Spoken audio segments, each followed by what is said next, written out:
Hello, welcome to that series of videos about mixing orchestras in live situations. We produced a series of videos concerning the challenges of different productions, from classical productions up to the huge crossover productions. I want to show and share with you my way of working with orchestras in all these different kind of situations. I hope you enjoy.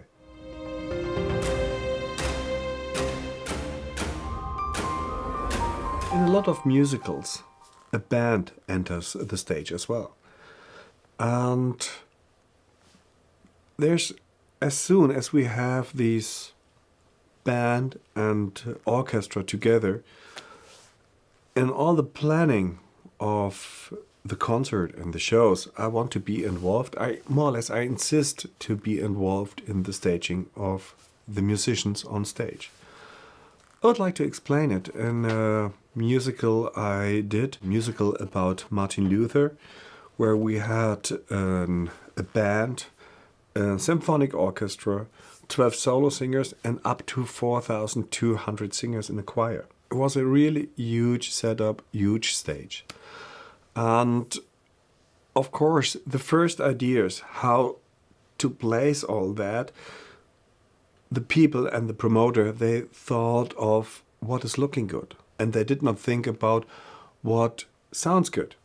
That was the point where I entered the game and sorted out what is the best solution of placing the musicians. So, what is difficult? The difficult instruments are, for example, the drum set. You can imagine a drum set, a single stroke on a snare drum, and you have 80, 100, 140 open microphones. Every single microphone records that snare at a different time. And when you mix all that up, then you have 100 times the snare in different times and on a different level. That makes the snare very swammy. Furthermore, you have to know, when you have 2 times a signal with a time difference of whatever, and the level difference is below 10 dB difference, then the sound of the snare get influenced by the delayed signal, which means you lose clarity on the snare drum. What can you do? You have to put away the loud instruments from the silent sensitive instruments, which means snare drum, a drum set in the middle of the string section is impossible.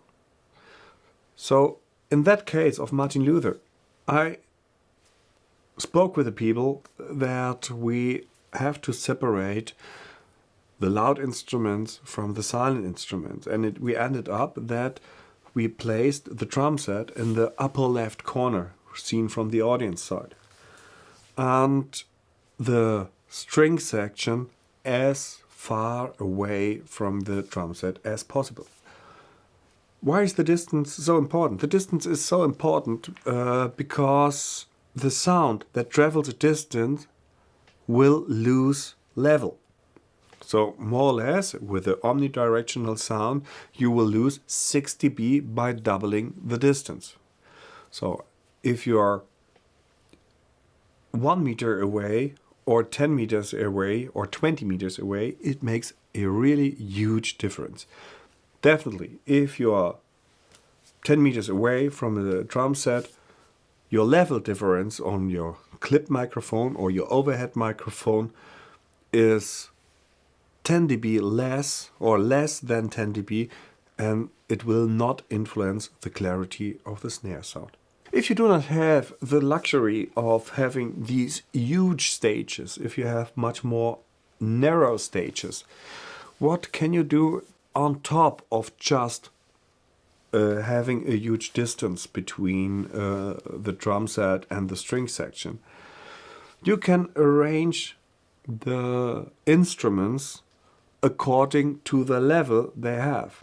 So place loud instruments between the drum set and the silent instruments. That means you can cover the drum set sound, for example, with brass players. A brass section, if you go pretty close to a trumpet is a loud instrument. And the bodies of the players will cover the sound of the drum set.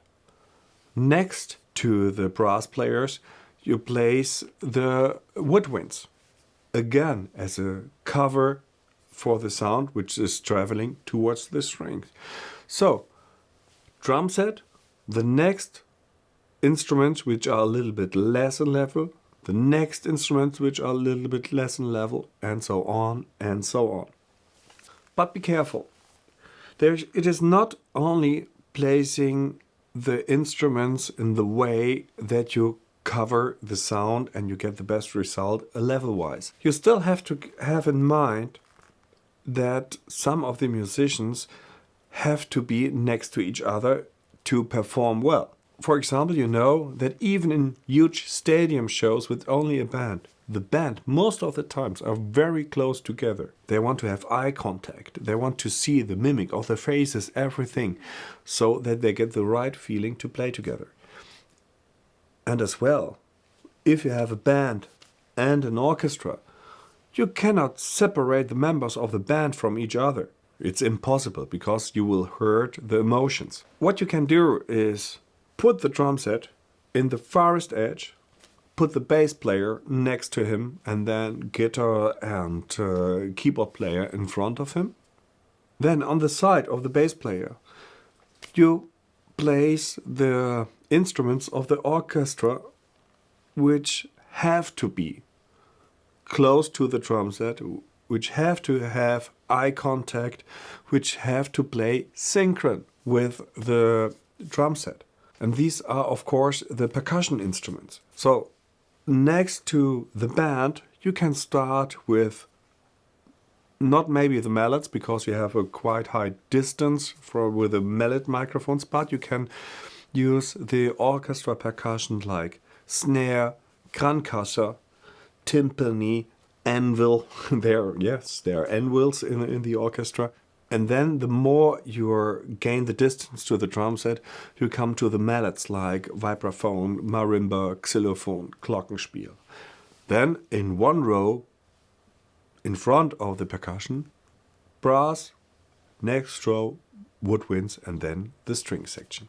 It is very important that you take care of these points.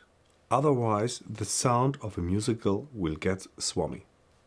Most of the times, musical come along with a huge setup of wireless lavalier microphones for the solo singers. So up to 24 lavaliers wireless is common. And to be honest, this is a really hard job to do. Only to take care about the solo singers. When do they enter the stage? When do they leave the stage? In all times they have the lavaliers turned on. So it can easily occur that you have things on the PA set backstage which you definitely do not want on the stage. So I consider that's a single job for one person, only mixing singers. Because if you start to mix in the same time the orchestra and the band, that's simply said far too much. And of course that can work out in a fixed installation musical where you have weeks of rehearsing, preparing your snapshots, done your snapshots, controlled your snapshots via timecode. Then we can say it's a job for one person. But in my life, where in the normal venues, we have a rehearsal time for the show like Martin Luther with a couple of thousand people, which is one day. You don't have the time to set up the snapshots so precise. So that's why I like to separate these two jobs. So you have one job for the singer and one job for all the rest which is happening musical-wise. To help with that, I have a special way of preparing my librettos. I ask for the libretto, for the guy who is mixing the libretto in Martin Luther. It was done by Thomas Mundorf. I prepare the libretto that way, that I make an extra column next to the lyrics, and the column I have different rows of the singers, each singer with a number with a written name on top. And normally you can say you start this one on that point, microphone number 3 is entering the stage. The problem is not the entering of the stage. The problem is when do they leave the stage. And in my columns I make a graphic. When I have a white background, it means, and that through all these lyrics where it is white, this singer with a number whatever is not on stage. When a singer number 2 is entering the stage at the lyrics wherever, the color of the column gets blue. That means he or she is entering the stage and could maybe sing choir, but not as a solo singer. As soon he's a soloist, the color becomes red. And so it occurs in a musical that you have things where one singer is singing one sentence, then the next one is singing 3 words as a soloist, and then the next one. So you have very fast changes. And with the colors changing always from blue to red, you can immediately see which number is singing the next solo. And that makes you very fast, and you see that you're always in the right fader with your hand to control it. And as soon as the color gets white again, you know they're going off stage. And because the colors are always in the same line as I have it on the left side with a written word, you have a timeline as well. And that makes your life easy.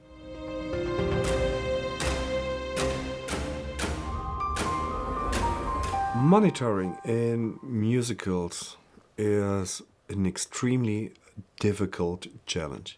In my experience, it is good to work with one monitor engineer, not with several monitor engineers.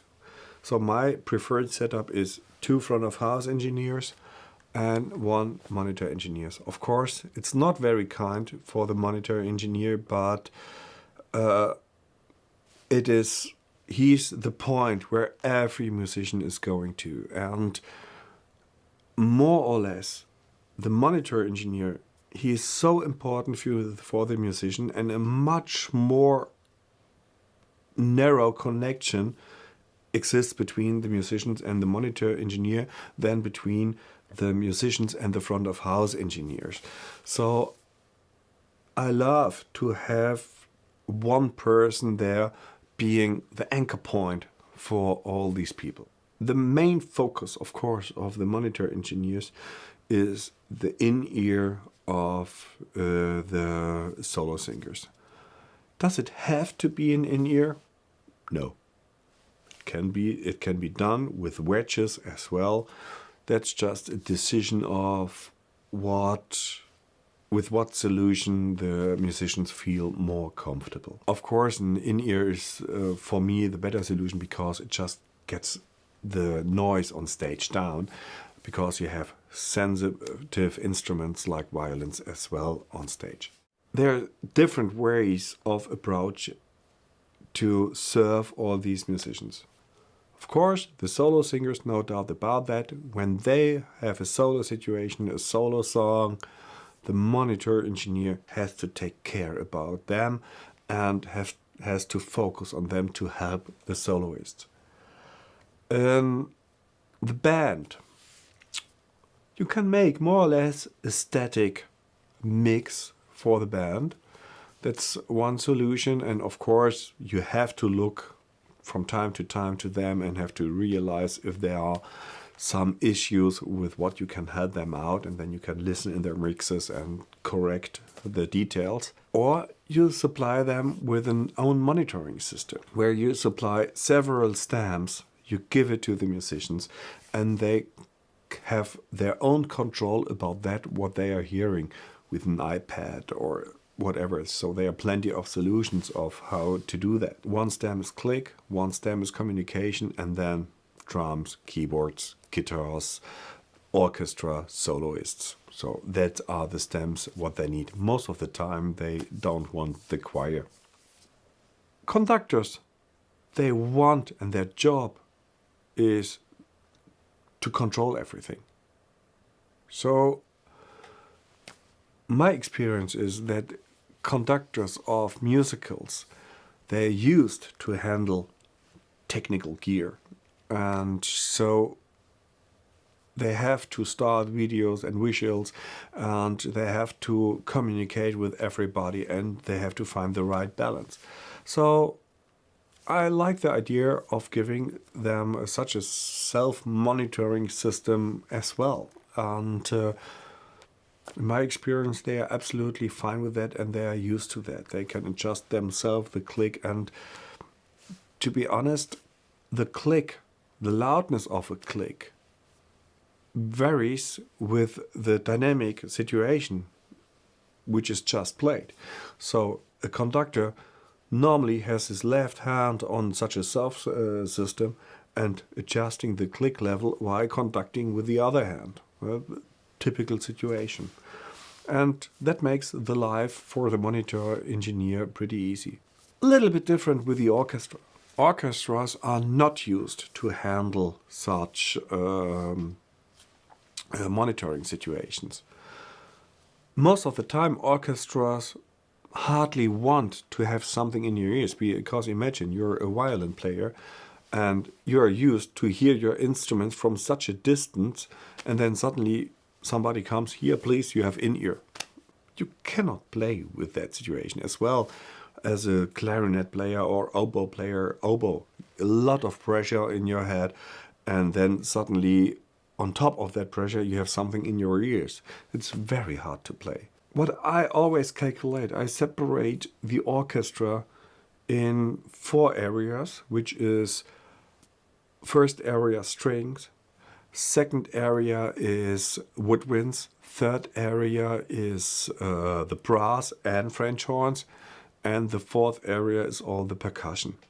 These four lines give the monitor engineer enough variety to sort out what the orchestra needs. For example, the percussion players, they have to be synchronized to the drum player. So that's why they sometimes want to get time signals, snare, hi-hat or overheads to their in-ear or wedges.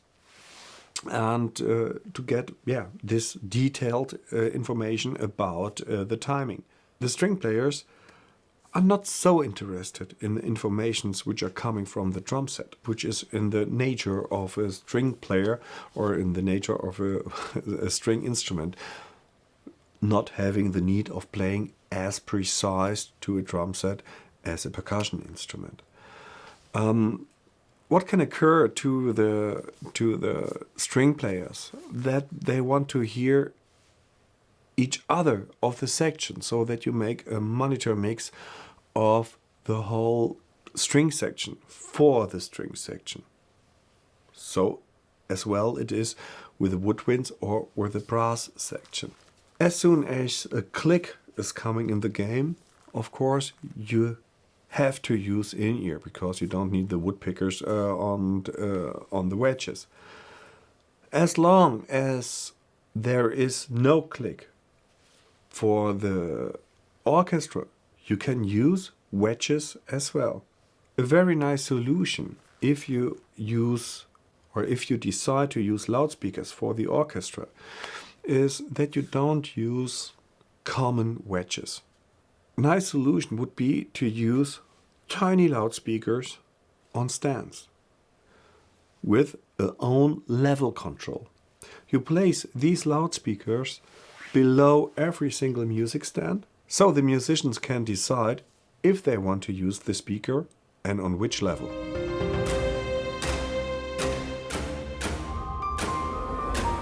Okay, let's talk about film music. And I could imagine that this is one of the most interesting fields for a lot of people. What is the difference between film music and symphonic music? In both cases, we have an orchestra on stage performing directly to the audience. So there are not any circumstances like an orchestra somewhere else. So it is a sound body on stage, people watching it and listening to it. The difference is the expectation of the audience. What is the difference in the expectation of the audience? It is you want to combine that what you know about the big movies, what you're listening to in cinemas, and in generally this sounds big. And this is what you have to do. You have to make the sound really big. First of all, film music can occur with some completely different numbers of players in the orchestra. For example, in my work with Hans Zimmer, we have not the regular setup like 14 first violins, 12 second violins, 10 violas, 8 celli and 6 basses. Now we have much more celli than violas. What for? We want to gain this warmth of the sound, and of course the more celli we have, the warmer the sound is. On the other hand, we want to have this silver shimmer of the first violins, much more bright than in normal situations. And so we have to work on the sound by microphone setup and by working on the console. So what comes on top? So we have another setup of the orchestra, obviously a bigger setup of the orchestra. And then, especially in the work with Hans, there's a lot of electronic components as well in the music, done by players or done by special effects which accompany all the music. What else do we have in film music? We have a lot of percussion. In the World of Hans Zimmer, a symphonic celebration, can you imagine that we had up to 50 channels only of percussion? And why do we have so many percussion channels? In the symphonic music, there I calculate normally 2 channels of timpani, 1 channel of crankcassa, and then up to 6 channels of percussion, which is more or less an overhead microphone setup for the percussion. This is totally against that what we need in film music. An overhead microphone setup leads to a little bit feeling of a distant sound expectation and listening of the sounds. In film music, we want to have really precise, very detailed percussions, and that's why we have the need to go very close. The best example, therefore, is the bar chimes. At the end of a ballad, when the bar chimes are played, they have to be as loud as nearly the whole orchestra and very detailed and very clear. By the way, it's a thing I do especially when I'm on the road with Disney in concert. So many nice Disney music which ends with the bar chimes. And so this we have to do. In that way, we go away from the natural and we go to exciting emotions. And that's what we have to do, creating emotions by a different approach of mixing. In most cases of film music, it comes along with a click and with time code. Why? It's obvious. Normally, the shows have visuals or a movie, which is aside the music. And to synchronize that, the best way to do that is a click. But the question is, who has to listen to the click? All musicians? Only the conductor? The question cannot be answered straight away because there are reasons for everybody listening the click and there are reasons for only the conductor and a few musicians listening to the click.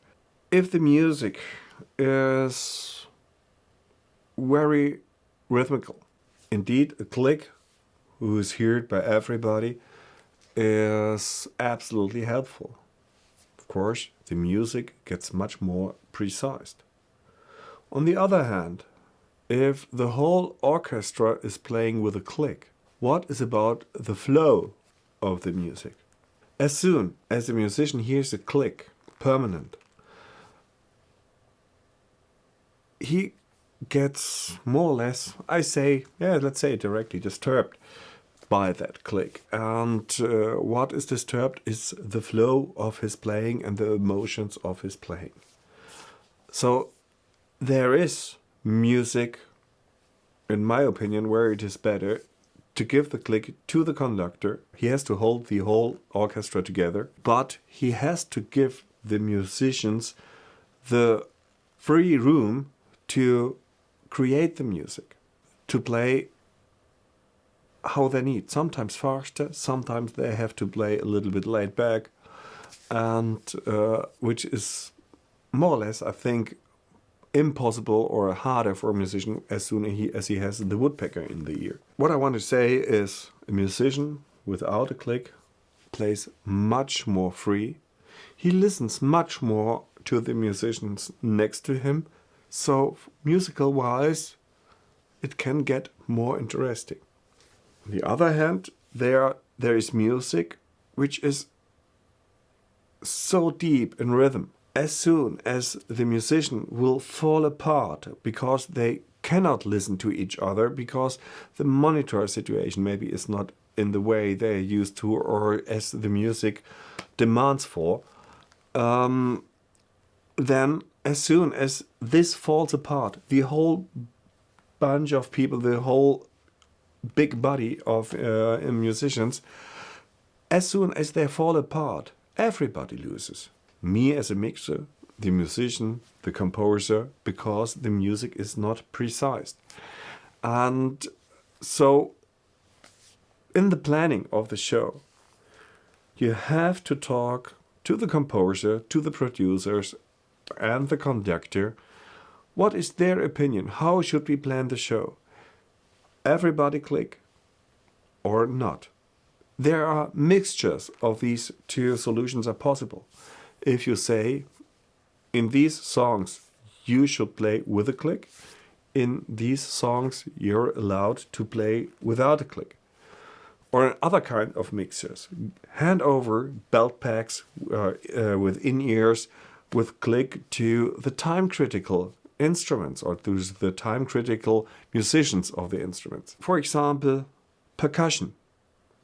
Percussion indeed has to be together with the timing and with the movie. Just imagine there is a big gran casa stroke and orchestra hits when there are explosions in the movie. As soon as the explosion is not together with the video, the effect fails. So for a violin, that's not so important as for a percussion player. So you can do these mixtures concerning the click.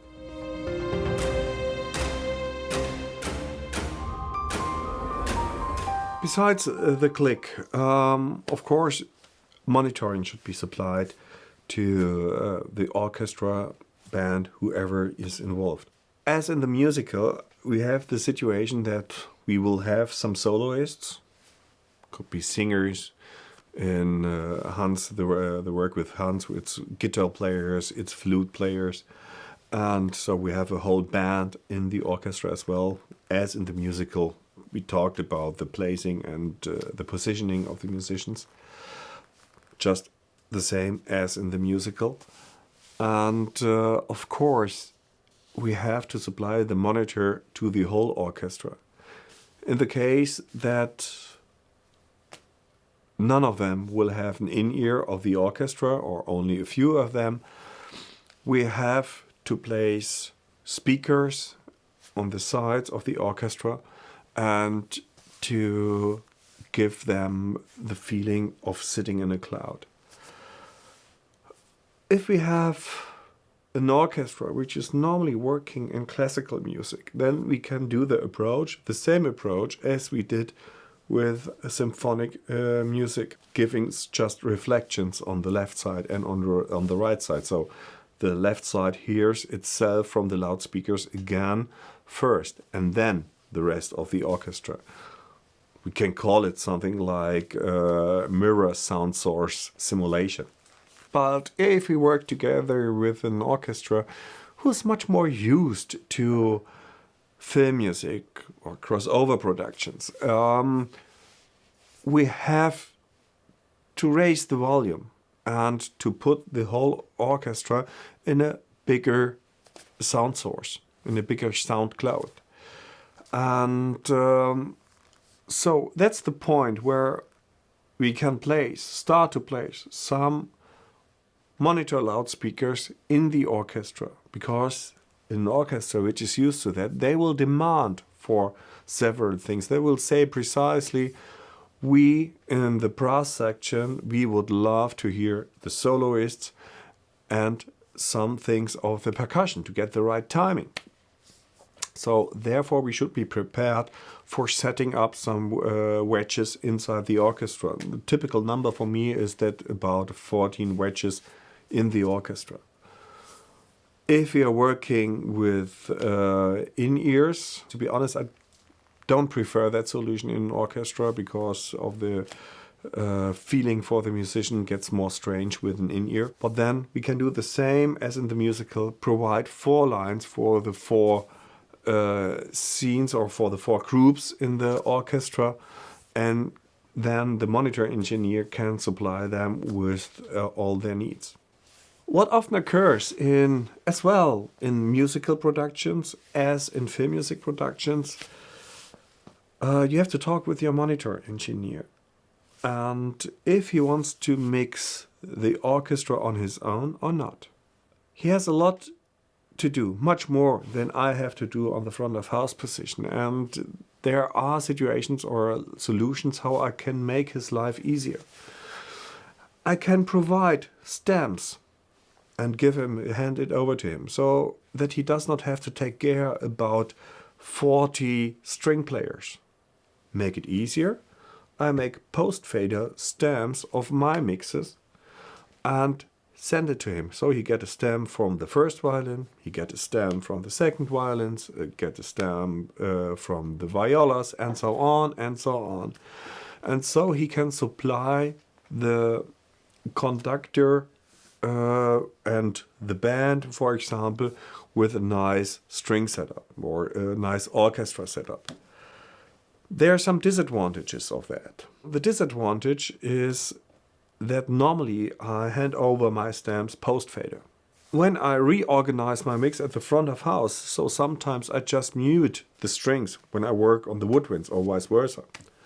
So in that time when that happens, of course, the monitor guy does not receive the stamps anymore. So, and this will make the musicians insecure, of course. I could say that I will offer my stamps pre-fader. Very easy. But then I don't have control about the balance I send to the monitor engineer. It can be that a viola sticks out.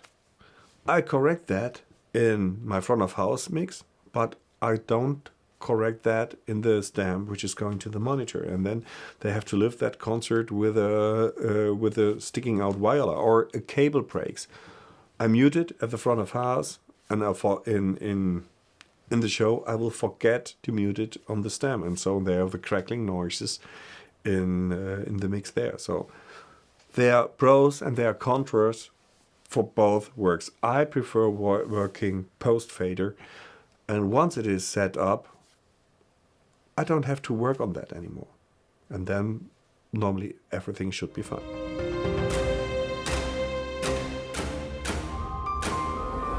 When we come to musicals, crossover, and to film music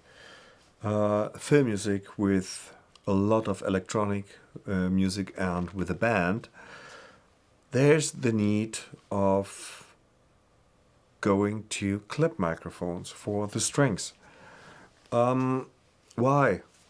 More or less, it is the louder volume of the PA system and the louder volume of the other instruments of the band on the stage. So if we have, as soon as we have a drum set on stage, which is played real loud, in the fast songs where it is loud, you hardly can use the overhead microphones for the strings. Your channel count will increase dramatically by giving a clip microphone to every single player.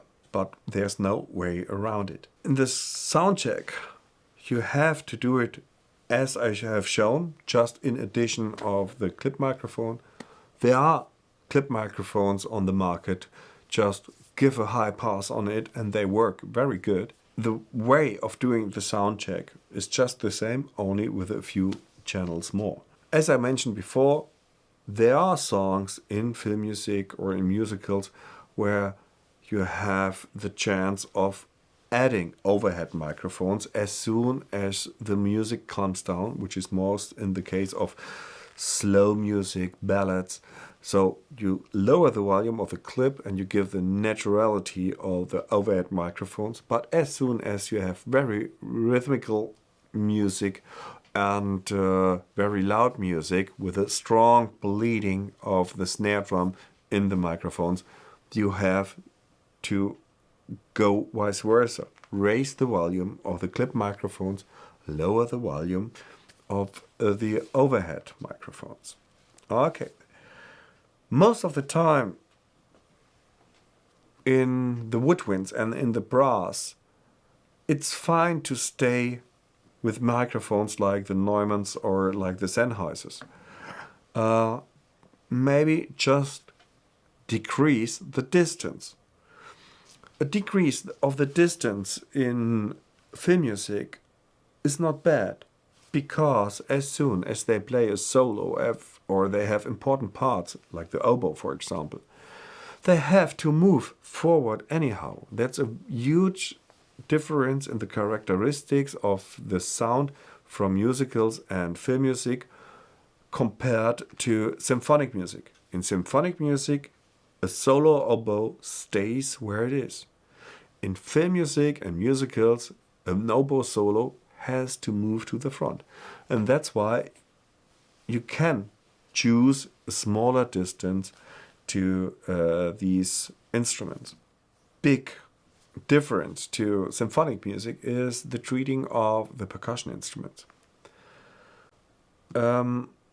In film music, for example, with Hans, we have a huge amount of percussion because there's a lot of percussion around, like pseudos, several taikos, several snare drums, gong drum, tons of toms, and so real a lot. And all these percussion instruments, they have to appear very powerful and very clear. So there is a need of doing a very normal close-up microphone setup for them as you do it with a regular drum set. So there are plenty of 184s or 8040s with a real close-up situation to all these single drums. You need time to rehearse that. You have to know when which instrument is played, because there are as well instruments which are not so loud and you have to mute them, you have to put them in snapshots. And so there are easily 50 channels of percussion you have to take care of, and you can get screwed up by just the huge amount of the channels. Method 1 which helps is you work with a score and you just write in the score which microphone can be muted or not. And so that's one help you can use.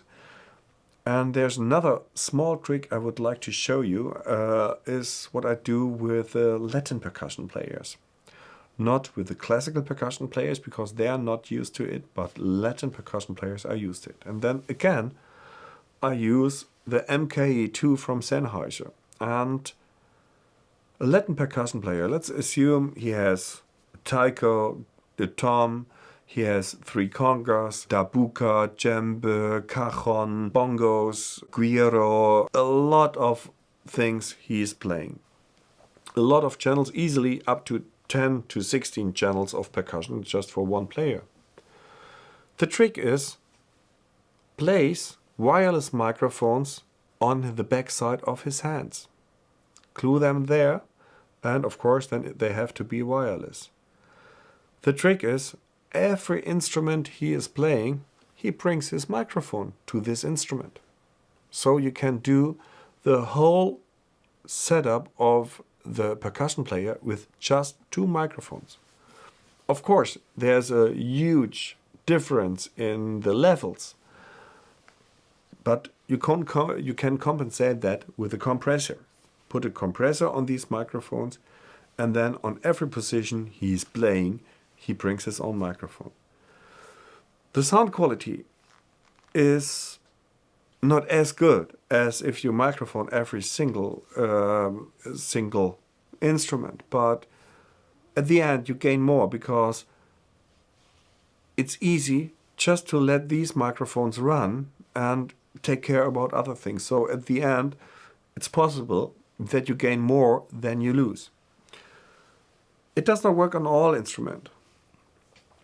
Where you have a problem with that is on low instruments with a long sustain, pseudo, for example, or large toms.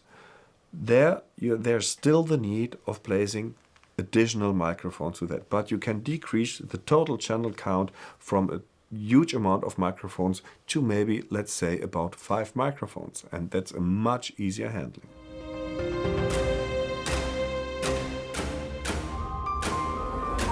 Now, let's come to musicals, and I want to show you my way of how I organize the console for the work with high channel count musicals.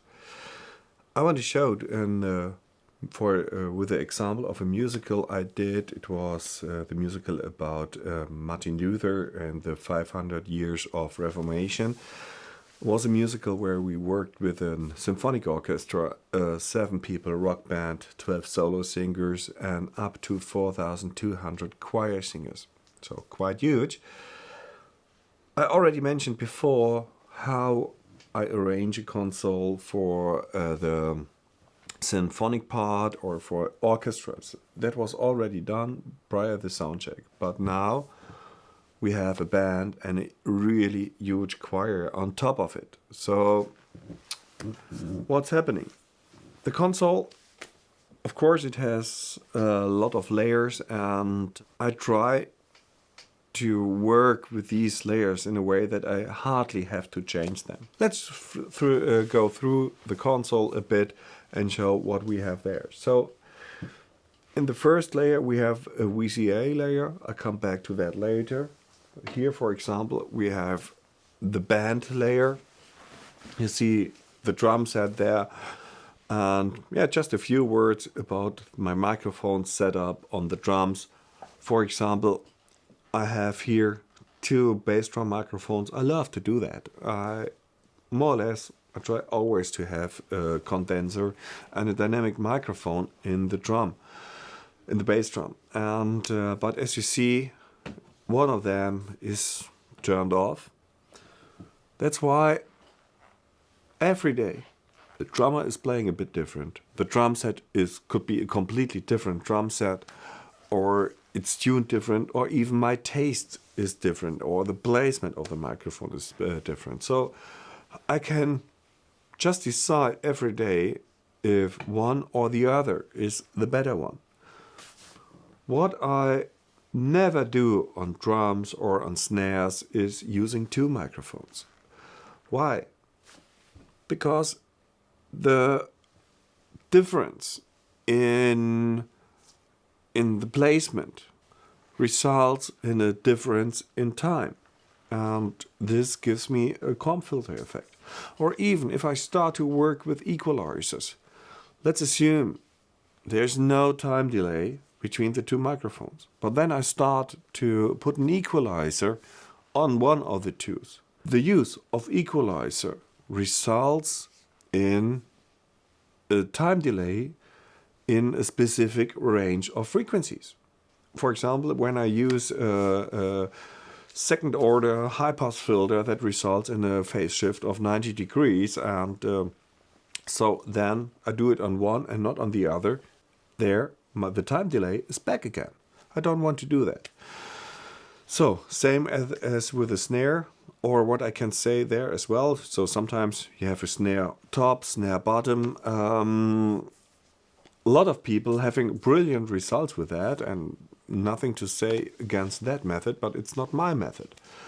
I prefer working on the placement of the microphones, and in nearly most cases, just by moving the microphone and to find the right spot, or maybe changing the microphone, I will find the sound what I need from the snare with only one microphone, and this cancels out all the difficulties you get as soon as you use two microphones. To be honest, there's only one instrument which I transmit or record with two microphones, and I place them in the same localization spot. And this is a tenor sax or a baritone sax. Well, because here you have a very warm sounding and the instrument is too huge just to get it with only one microphone.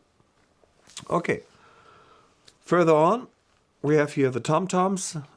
With the tom-toms, I have them in the input all the time the way I look on the drum set. So that means my first tom is not my high tom, it's my stand tom. In the case I have a right-handed drummer. For me, the way how I look on stage, that's how I do the microphone setup. Further on, we have a right cymbal, electric bass, electric guitar, acoustic guitar, keyboard, so on and so on and so on. So, to the sound check of the band, of course, it's every day, it's different. And we are now in a state where we don't want to have a natural sound. We want to have this exciting sound, as I mentioned already before. And so with a band, forget about the thoughts of how is it in the real concert hall. Nobody wants to hear a bass drum, how it sounds in a real concert hall without amplification. Definitely nobody. We leave that area about talking about natural sound. So that's why the sound check with the band has to work as on every stage on the world how you do a sound check with the band. So yeah, drummer, please, bass drum, let's start, snare, adjust it, make your equalization, make your placement of the microphones, make your dynamics processing, and then bring all the band in balance. Again, I can't say it often enough, the balance between the instruments, in my opinion, you create 90% of the sound is done by microphone placement and balancing the sounds to each other. And then the last 10% are done by equalization and dynamic processing. And that's why I very often in shows, I hardly use the equalizer once when it is adjusted, just make tiny adjustments in the show. So working on the microphones, balance, if you have that in mind, that will give you a much further, much more precise approach. How to handle these huge amount of channels? I mentioned I don't want to make layer changes all the time because that slows me down. So I have here my VCA layer, and it starts just VCA drums, VCA bass, VCA guitars, VCA keyboard, VCA percussion. Somewhere I have a VCA for the whole band. So I make a hierarchy about all these VCAs. So all these 5 VCAs sum up again in one VCA, which is called band. The same I do with the orchestra. For example, I have here a VCA for the first strings, for the second violins, the violas, cello, the double basses, and they all sum up in a VCA called clip microphones. Yes, they are clip microphones. In that case, the show is much louder. I have a lot of bleed from the PA in the microphone. I have a bleed from the band to the microphones. That's why I have to use clip microphones. So, all single clip microphones of each section are in a VCA. These VCA sum up in a VCA called string clips. In addition, I use overhead microphones as well for the strings. So, what do I do with them? Why do I have clips and overheads?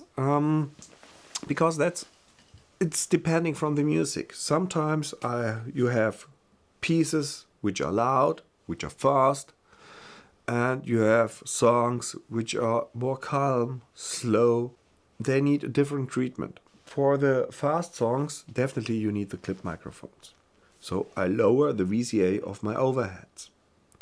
But the clip microphones itself, the sound you get from them, there are plenty good microphones on the market, but it is in the nature of the instrument that a violin has a good sound after 1 meter. And so the sound directly at the instrument is not that what you really want. You want the sound of the string how it is 1 meter away, but in the fast songs you just simply cannot use it. But in the slow songs, where the drum set gets a little bit less important and it's calmer, you can raise the overheads and then you get that open string section sound. So what I do, fast songs, clip microphones are at that level, the overheads are even muted. What they are right now here in the moment, they are muted as well. But then we switch to a calm song, I lower the clip microphones and I raise the overheads. So one or the other. That gives the naturality I need from the strings for that specific sound. I have a clip from the VCA overheads and from the VCA clips. They both sum up in a VCA which is called strings. So the third level of VCA. Then together with the VCA for the woodwinds, for the French horns and the brass, the French horns are not considered for me as a part of the brass because they have a different role in playing. And the percussion from the orchestra. All these single VCAs again sum up in a VCA orchestra. So do the microphones of the choir sum up in a VCA for the choir. So at my nearly last level I have a VCA which is one for the band, one for the orchestra, one for the choir. And they all sum up in the last one, which is the VCA for the whole instrumentarium. So we have on top VCA all. Then one below is band, orchestra, choir. Below that it goes into the VCA like drum set, bass, guitars, keyboards, or in the orchestra, strings. Below that, overhead, clips. Below that, first, second, violas, cello. So it's a whole tree which I'm creating. Then I said I don't want to change the layer. This console gives me a nice feature, and that is called the spill function.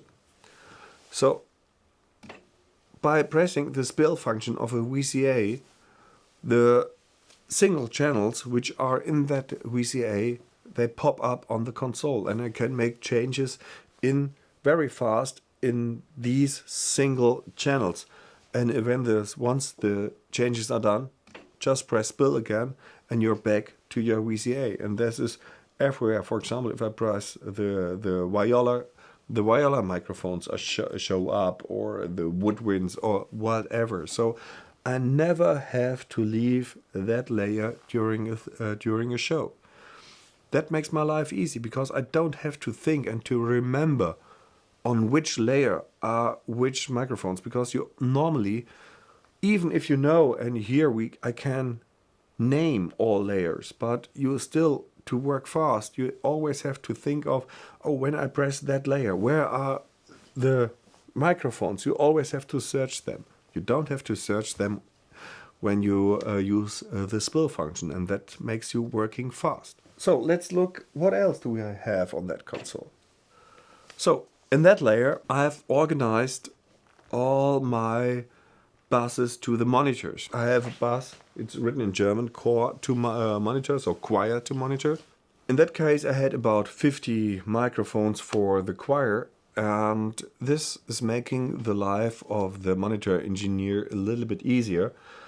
If I just sum them up, send him a stem, and he has everything he needs to satisfy the conductor, to the soloist, the band, and the orchestra. By the way, just to mention, it's clever to make the monitor's engineer's life easier, because the easier it is for him to satisfy the musicians on stage, the more satisfied the musicians on stage are. It's obvious, isn't it?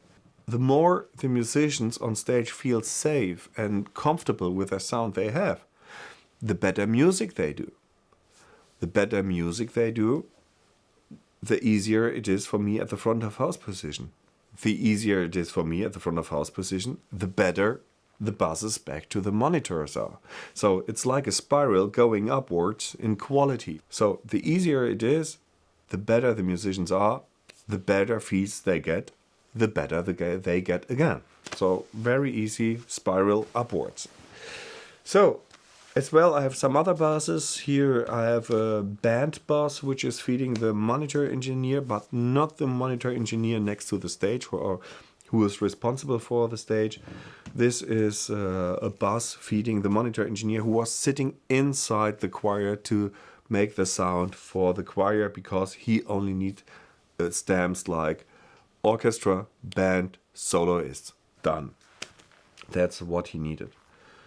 So as well, this is happening with the stamp for the orchestra. Then I have the stamps for the monitor engineer, who is responsible for stage, and he gets stamps from the violins, including viola, stamps from the cello, stamps from the double basses, stamps from the woodwinds, and from brass and the orchestra percussion. And this he could easily use to serve and mix together for the band and for the conductors.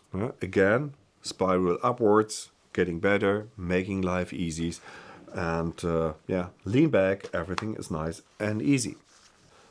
What else do I have? Let's have a look. So that is the choir, and I'm talking about a project with up to 4,200 singers, and there's one speciality I made, and which I just want to mention. The thing is, how can I record or transmit such a huge choir? And believe me, it is necessary to amplify that, even if we have a show which is not as loud. That show was at an average of 86, 87 dB SPL, half an hour average. But still, in a big arena, even 4,000 people have to be amplified. So the problem here is, as soon as I start to place everywhere single microphones, the setting up gets very complicated and very slow. Because imagine there are two people, they have 1 day of setting up the whole choir, 50 mics, 2 people, sounds not so much, but what they have long distances to walk, all the stairs up, down, narrow places, so, and long cableways. That's really hard work. Are 2 things we did to make this easier and faster, and even in sound-wise much more precise. I built a special package of microphones. Some colleagues later on called it KPA. So it was a shotgun microphone in conjunction with a figure of 8 microphone. So I made an MS with a shotgun microphone and figure of 8 middle side signal. So the shotgun was pointing upwards to maybe 15 rows, 20 rows of singers, so I could get the last point. So it was above their heads, pointing upwards. I could get a huge amount of singers in that way. In conjunction with a figure of 8 and the MS, I could widen this figure up. But then the microphones had been in 3 meters height. For the narrow place, I added one Neumann KM184 for the close distance. So 3 microphones and 1 place were able to cover 200 people and make all the cabling faster, because 3 cables at one rope together is much easier than 3 cables in different places. Another thing we did that was as well, we here with Soundcheck, we placed several stage boxes, bass devices they call it, in the choir. And so we had 4 small islands from where we could go like a star to all the choir microphones what we needed. Okay, what we have here is another thing. We have conductor 1, 2, 3. This show was with 3 conductors. We have Dieter, who was the composer, and some microphones in the band. It is the communication. The communication between all parts, the orchestra, the conductors, me, the monitor engineers, has to work. So place everywhere on these positions where you have people who should be able to communicate with you, place some microphones with switches next to them. So they can just easily take the microphone, turn on the switch, and then I have a small shout box here. They speak to me or to the monitor engineer.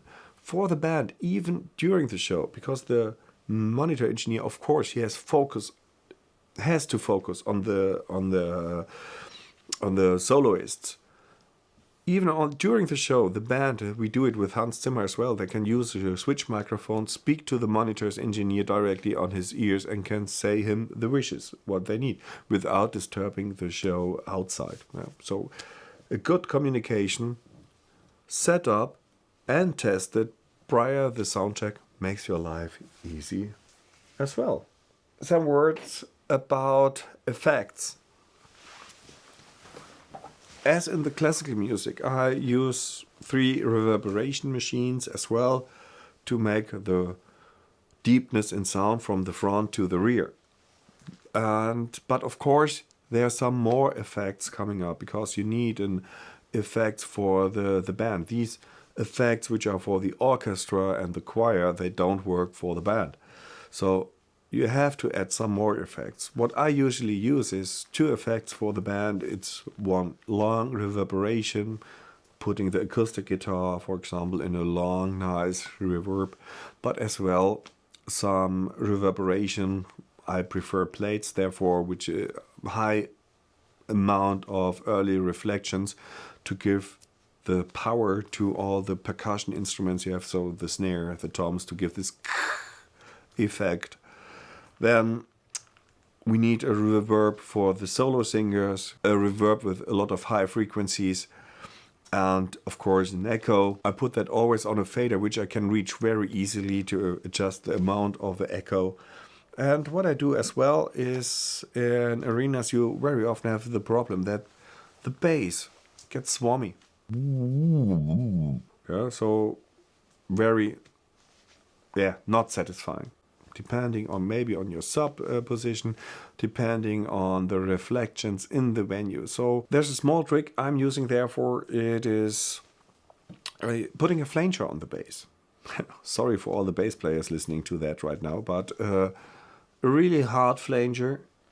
You will hear the flanger as soon as the bass player is playing solo, but as soon as everybody is playing, the flanger itself, it's not hearable, but The flanger gives the bass a permanent change in sound. It is the way that your ear gets used to sounds which are always more or less the same, and it blends them out.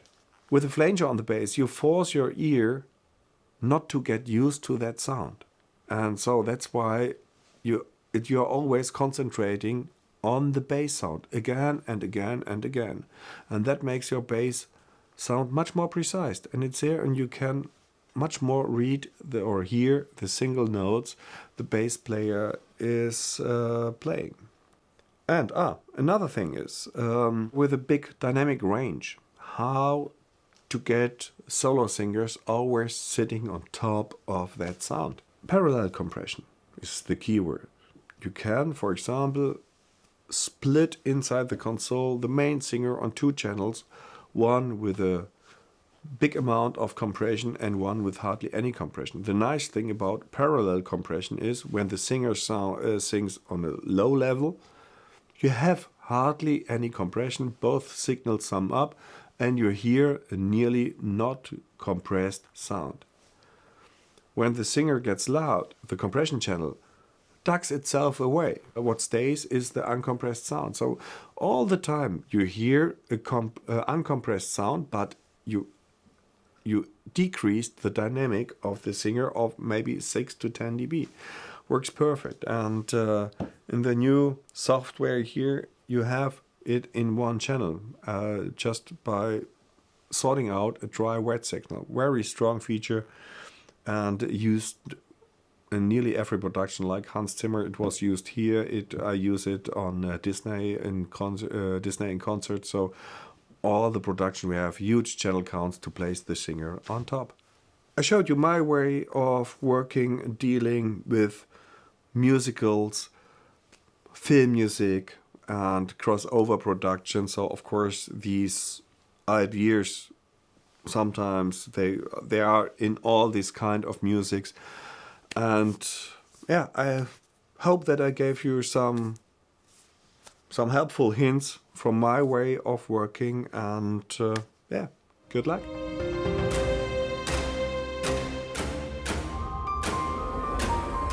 What I'm trying to achieve, as said already many times, is to create the emotions for the audience.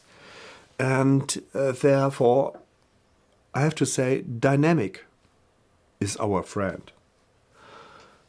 Putting a compressor or a limiter on your master bus and just compress the whole thing, maybe somebody should do it, but it's not my way. My way is absolutely the opposite. I try to increase the dynamic range wherever I can. Let's assume we have a 3-hour concert with a huge orchestra, with a monumental big sound. And if we are 3 hours at about 100 dB SPL, your ears will get tired. And as soon as you have all the time the same loudness, it gets boring, to be honest. The magic is to make the silent parts of a concert smaller and even more silent. And the huge, monumental, massive, big moments increase the dynamic. So from a normal dynamic range of maybe 50 dB an orchestra has, let's increase it to 56 or 60 dB. Make the big moments bigger and the small moments even smaller. And that is that, of course, besides the quality of the sound, which will make the audience getting goosebumps. Okay, then in film music, as well as in musicals, during a concert there will be many changes. The kind of music is changing, the soloists are changing, the percussion is changing, and that's why I love to work with snapshots. What do I do with snapshots? To be honest, not much. We have so many open microphones. up to 180, 190 microphones, well, what I had on the last tour. And we have some microphones which are pretty dangerous concerning the gain they have, because, for example, at a celesta, they are at an instrument which is not so loud, so we have to push the gain real hard, and as well the instrument itself has to be pretty loud in the mix, much more than in symphonic music. And so there are some songs where we need these instruments, and there are some songs where we don't need these instruments, or soloists. So therefore, mainly I use snapshots to mute the channels I do not need in the same moment. And I use these snapshots to have access to the most needed faders for the dedicated song and to put them on top of the console, so on the first layer. A solo instrument, which is on the first layer, but it's only used once or twice, gets only on the layer in the snapshot where it is needed. In the rest of the song, it will get muted and be put away. We have the chance in these film music, because we have a timecode, to arrange the snapshots via timecode. And so just write down when a song starts and when it ends with timecode, and let all changing of the snapshot be made automatically. While mixing such a huge channel count, of course, it's a hard work, and between the song, it's like small breaks between the heavy songs, the breaks you need to recreate a bit. So, and in the breaks you have a video or you have a moderator, and you can even do that automatically. So just put the moderator and the video in the snapshot. The orchestra mutes itself, or the solos mutes itself, and the moderator and the video opens. So you can a little bit sit down, relax, and prepare, get energy for the next song. In film music, on these concerts, it can occur that you jump from different styles of music to other styles of music. Like in one moment, very small, tiny, personal music. Then in the next moment, more or less rock music, and then a big monumental orchestra music. How to manage to get from all these styles without reorganizing everything on the console? How I do that, I guess it sounds a bit easy how I do that, but for me it's a big point. What is the point where you create the most sound? Is it the filter, equalizer, dynamics, or balance? It's the balance, far on top.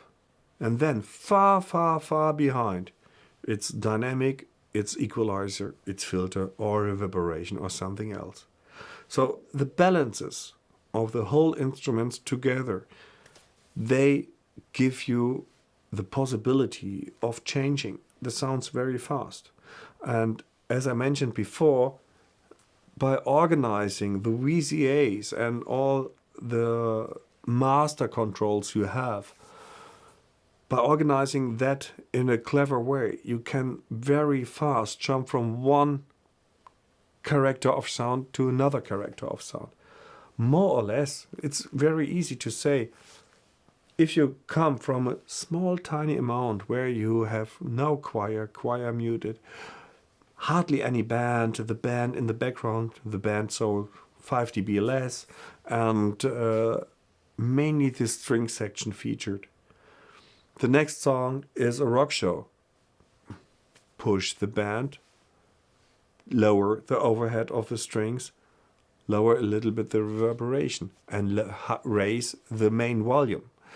So with this changing of balance, you can give the whole same setup you have a totally different character.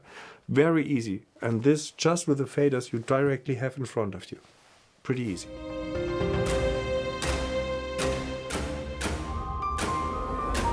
Let's talk about the sound check of musical productions. In the musicals I am involved, as I mentioned earlier, the problem is the timing. Going in an arena, setting up a day in the evening, most of the time you already have the sound check. So you do not have the time of adjusting the sound along a time of rehearsing of 2 weeks. No, you have one day going in the venue, setting everything up, do the sound check in the evening. On the next day there is a rehearsal, and on the evening there's a show. So when I was talking about doing the sound check in operas or in symphonic music, where I said you have to be fast, in musicals that does not work, because you have multiple pieces you have to put together, and it cannot work because we are away from this natural sound. We want exciting emotions, which means that we have to go much more in detail and in creativity with our adjustments. Just to explain it very easy on the orchestra, what I mean with going away from natural to more exciting is when I make an oboe solo in a classical symphonic concert, the solo has to come from the musician. All the rest has to stay as it is. That means, in terms of deepness, the oboe in a classical concert stays in the position where it is. In musical, or film music as well, as normally the oboe is in deepness, is located somewhere over there. As soon as the oboe plays a solo, it has to move in the front. After the solo, it has to move back again. So that's one point to work on this excitement, which is against the naturality of the sound.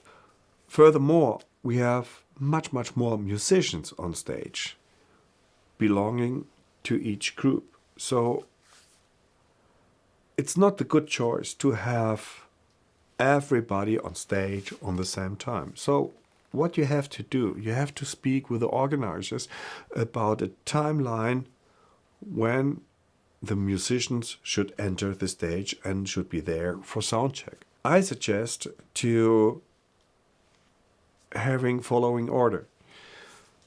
Start with a band. In a band, you have to work on the sound in the most deepest way. So it takes a lot of time. You do a sound check for the band as you do it for a rock and roll show. One very important thing, as you do it with the orchestra in symphonic concerts, you have to do it with a band. Go on stage, say hello to the band, introduce yourself, and create trust between the band and yourself. This you have to do with all musicians on stage.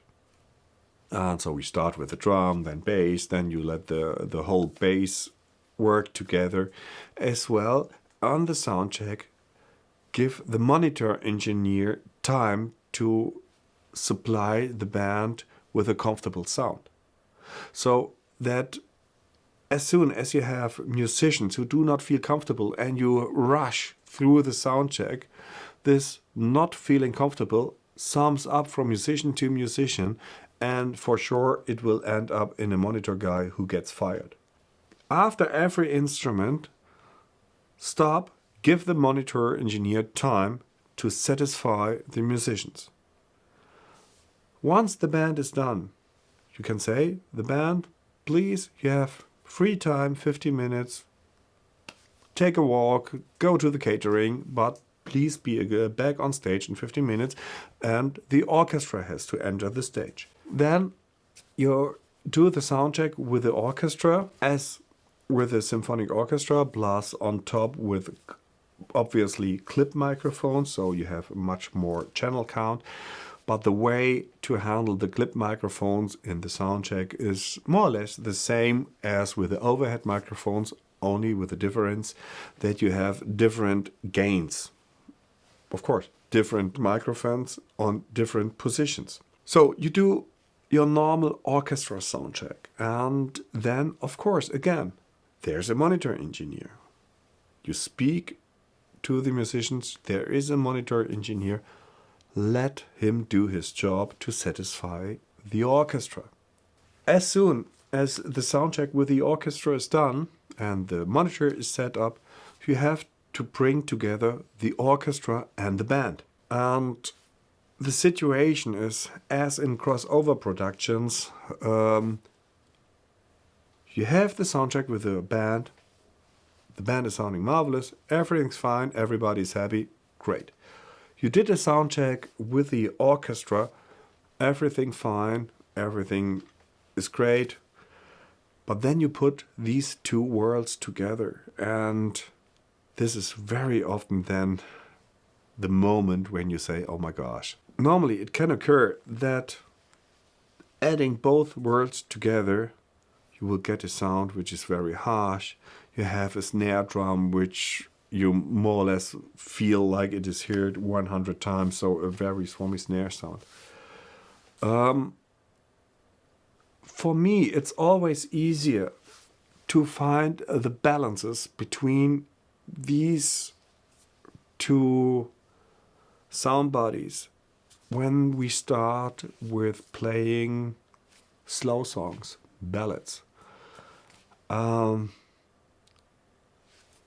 Conductors very often intend to play the very loud songs right in the beginning, but that's for me a situation where it is too much information and it is very hard to sort it out. So I like the way to start with a more silent song where the drummer maybe plays a side stick and not a rim shot, and it helps out to sort it out. The first balances, the first adjustment of the balances between the orchestra and the band. Then in the rehearsal, from one song to the other, when the songs, for me, it's easier when they get louder and louder because the adjustment of the balances are already in a range where I consider it as good. But the balance is, for me, the most important where I create the sound. So just a millimeter at the fader can make a huge difference concerning the sound. And it's easier for me to find the right balance when I start with silent songs and then I end up with loud songs, then vice versa. Then I'm free for the choir.